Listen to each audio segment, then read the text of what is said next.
celebration. NBA has a big referee problem. Now, technical foul on Trae Young. This guy's done it again. Brett Haskell. What is going on? Quinn's out on the Denver Nuggets defense has been good through 3 quarters. And DeAndre Jordan might get a technical here, and he does. And they throw him out of the game. Brown giving the rookie official some words, and Mike Brown has just been ejected. Mike Brown sticking up for his guys. As these fans did not come here to see Curtis Blair, Trey Maddox, or Andy Nagy, whoever they are. This season alone, there have been 30 players that have been ejected by referees this season, and with ejections seemingly on the rise and star players getting ejected for minor infractions that would have slid years ago, the NBA has a big problem rising on their hands. From the 2013-2014 season to the 2019-2020 season, there were approximately 40 to 50 ejections per season on average, with there also being around 44 in the 2020-2021 season as well. However, in the last 2 years, this number has skyrocketed, with there being 76 ejections in the 2021-2022 NBA season and 70 ejections in the last season. Now, getting ejected for fighting or getting extremely physical is one thing, and that was the case in these examples. However, NBA fans, and me included, are getting frustrated with refs ejecting star players for getting frustrated with non-calls and staring down opponents after dunking on them, and this is a problem. And these frustrations are not only exclusive to players, these are also coaches that are getting ejected as well too, with Ime Udoka getting ejected back a couple months ago, as well as Mike Brown most recently getting ejected and almost wanting to fight with referees over non-calls. After a lot of backlash following the Giannis ejection after a stare-down dunk, this is what the NBA head of referee development, Monty McCutcheon, had to say about it. He says, and I quote, "After the dunk, Giannis turns to his opponent and taunts him, and a taunting technical foul was called unsportsmanlike, and he was ejected from the game per rule. Because 2 unsportsmanlike technical fouls, you are ejected from the game." He then says that finding the right balance of what is and what isn't a good technical foul and taunting is something that we will continue to calibrate with the competition committee. They then go on to talk about how taunting often leads to more aggressive incidents, and he added that based on his experience, that taunting often escalates to more physical play, which if left unchecked can also lead to more aggressive incidents. When you start talking about taunting, there's a fine balance, and I think you're fair to hold us accountable to what you believe that is. What we do know historically is that taunting gone unchecked leads to altercations. It leads to an increase in physicality. It leads to more, to put kindly, passionate play. And I gotta be honest, I'm not really buying this explanation at all. And even looking at the end part of it when he talks about it leads to more passionate play, what's the problem with that? Isn't that what you want to see in your basketball in every competition? You want to see the players be passionate about winning?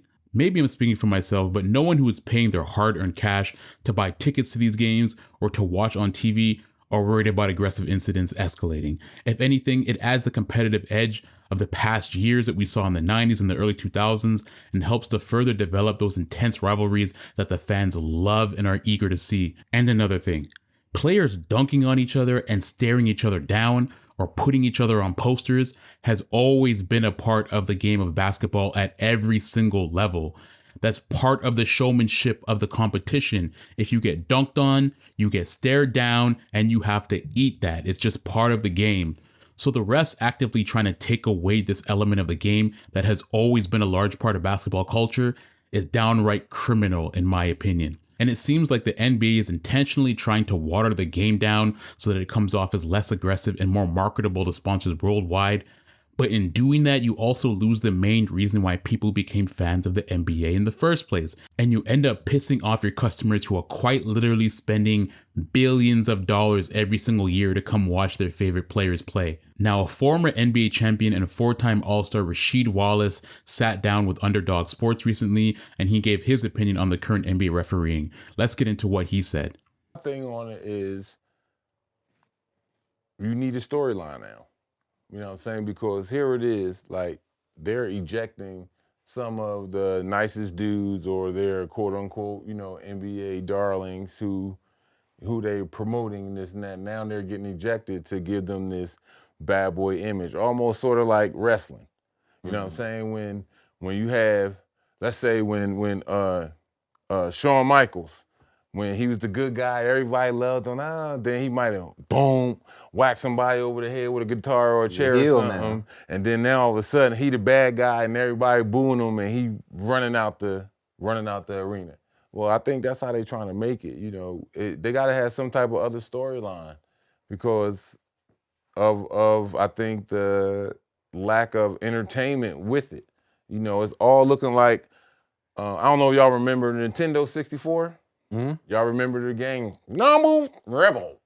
Yeah. And what happened? Every time they come across half court, it's like do. And everybody always used to run up to that top corner or down to that to the bottom wing and shoot the three. Sure, yeah. That was it. Same thing when we played what? NBA Jam, it was either you're gonna shoot the three or you're gonna shoot the dunk.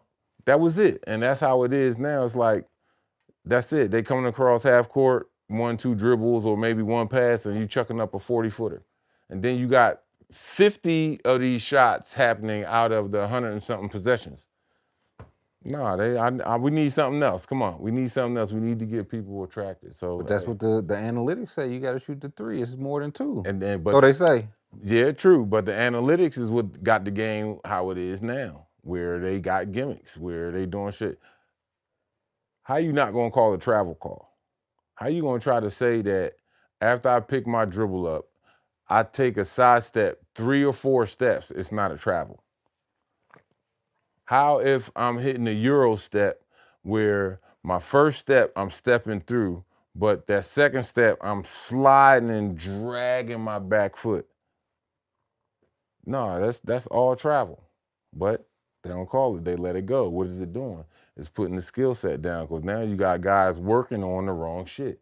Now you got guys who want to work on this pump fake. I'm going to take a dribble right and 4 steps left and I'm going to shoot the three. Like, nah, come on. Call that. I'm curious to know what your thoughts on what Rasheed Wallace said. Comment your thoughts below. Also, if you subscribe and include the I subscribe with the 100 emoji in your comment, I'll make sure to personally respond to you. Now, I will say that sometimes I feel like a young old dude because I tend to have to agree with some of the stuff that Rasheed was talking about, especially when it comes to some of the NBA fundamentals lacking with new players not getting called for travels and the overall game of basketball changing, with players just chucking up 43s a game like Steph Curry. Rasheed specifically mentioned step back shots where players are taking multiple steps before shooting. This would have been called as a travel 100% back in the day, as an example. And the overall game moving towards more of an analytics-based, high-scoring 3-ball shooting for most teams, and most players focusing on these type of moves versus the more traditionally sound basketball that we've seen in the past. And this is another reason why foreign-born players such as Nikola Jokic, Joel Embiid, and Luka Doncic, just to name a few in the NBA, can close the gap so quickly when they come to the NBA. And if you've been paying attention, 5 of the last MVPs in the NBA have all been foreign-born players.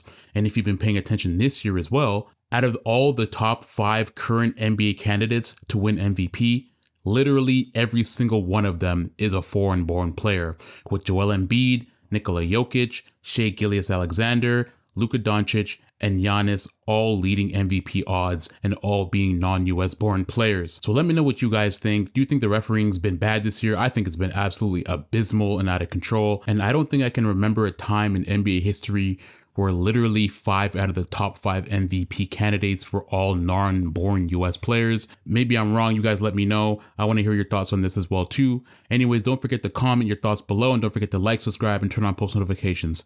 And I'm out.